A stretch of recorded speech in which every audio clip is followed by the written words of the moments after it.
এক শহরে এক ক্ষুধার্ত বিড়াল চায়ের দোকানের পাশ দিয়ে যাচ্ছিল। সেখানে দেখলো দোকানদার রুটি খাচ্ছে। বিড়ালের ক্ষুধা আর সহ্য হলো না। বিড়াল পায়ের কাছে এসে মিনমিন করে। দোকানদার বিরক্ত হয়ে লাথি মেরে তারা রুটির টুকরোটা নিয়ে পালিয়ে যায়। পরের দিন সে আবার এলো, কিন্তু এবার শুধু খাবার চাইলো না, সে চিনির প্যাকেট তুলে দোকানদারকে দিল। প্রথমবার সাহায্য করতে শুরু করলো।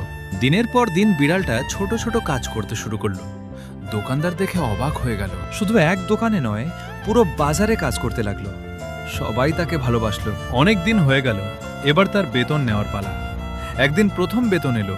বাচ্চা বিড়ালটা খুশি হয়ে গেল। পরের দিন সে নিজেই নিজের টাকায় রুটির কিনতে এলো। নিজের উপার্জনের স্বাদ আলাদা, গর্বের খাবার। পরের দিন দোকানদার টাকা ফিরিয়ে দিল।